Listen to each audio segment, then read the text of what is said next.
Hey guys, how's it going? So this is your official welcome to the one and only Wolf Pack, and technically to the first Sheep Wolf video. That's right, this is the one that started it all. One day we're going to look back and remember this first video, and we're all going to sit and reminisce together about the good old days. I guess right now technically I'm a lone wolf, but soon we'll be a quorum, and then who knows, maybe we'll even be a community.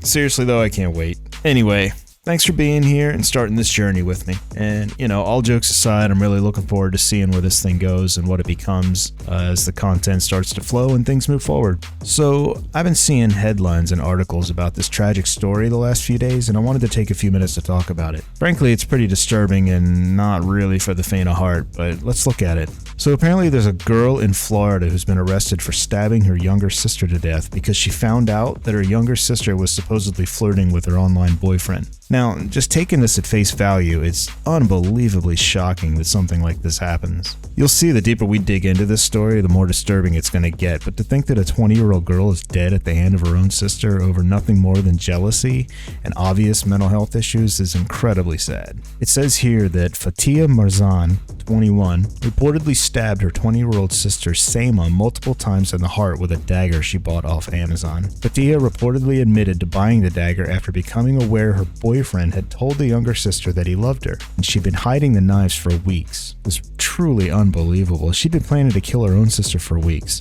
I mean, the level of depravity it takes to plan something like this, to kill your own sister, is just sickening. Now, don't get me wrong, guys. Yeah, the younger sister wasn't innocent. What she did was pretty messed up. Flirting and carrying on with her older sister's boyfriend.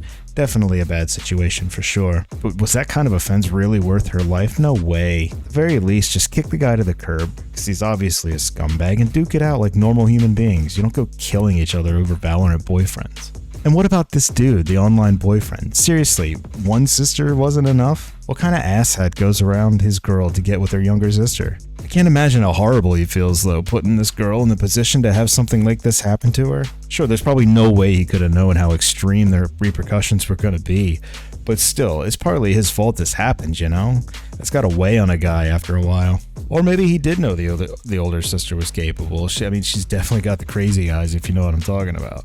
Moving on here, it says that Fatia told investigators she stabbed her sister 3 to 4 times in the heart at 4:30 in the morning when she knew most of the family would be asleep. I mean, man, the fact that she was planning this and waiting for the right time is just sadistic at best. It's truly disturbing. So at 7:32 p.m., deputies responded to a call regarding a possible death. Fatia Marzan told dispatchers she believed her sister was dead after she stabbed her with a knife. Rescue medics arrived at the scene and pronounced Seima Marzan dead about 20 minutes later. So let's do the math here. The younger sister was killed at 4:30 a.m. and the police weren't called until 7:30 p.m. the same day.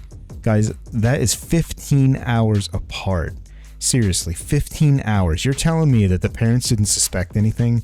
They didn't wonder where their youngest daughter was? They had no idea what was going on? I'm not buying it. And Fatia, she sat around staring at her sister's lifeless corpse the entire day before it finally sunk in that she probably should call someone? Man, nothing about this makes sense. It's just unbelievable.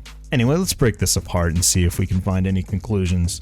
First, guys, I've been mad before. We all have. We're all guilty of the occasional rage quit, if you know what I mean. But I have never been so angry that I've actually started planning to release someone from this mortal coil, let alone a family member. Listen, if your problems are so big that you actually start drawing battle maps and planning things in secret, just go talk to someone. 9 times out of 10, your problems probably weren't as big as you made them out to be, and you'll be able to sort them out with a little help from a friend. Can't believe I have to say this, my friends, but murder is not the answer. Who I really feel bad for is the parents. Assuming they're both still in the picture, they went to bed one night thinking all was right in the world and woke up to one daughter dead and the other going to prison for life. That's just heart-wrenching. I mean, I'm a father myself, and I can't imagine the pure shock and horror that must come from waking up to a situation like this. I don't see how they ever get over it. Even after years of therapy and medication, it's always gonna haunt them. It's just tragic, crazy world. Also, something else we need to consider is that people are definitely gonna try and make this about the video games and know, how, video games are so violent and destroying the kids and blah, blah, blah. Like that was the root cause of what made this girl flip. The worst thing about that approach is, once again, it just deflects from the real cause of this kind of violence, obviously mental health. And approaching it like this, it's never going to fix the problem, because you're only attacking the symptoms and not the disease. And the reason they never address this root problem is because you can't build an agenda out of mental health issues. When it comes to violence, people always want to blame the video games, the guns, the music.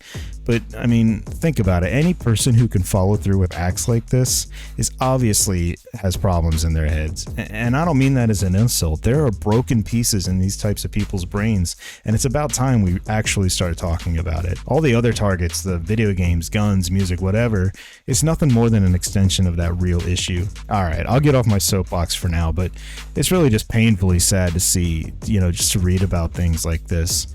I hope this Fatia woman can get the help she needs in whatever prison or institution she ends up in. I mean, she's only 21 and she's gonna have to live with this the rest of her life.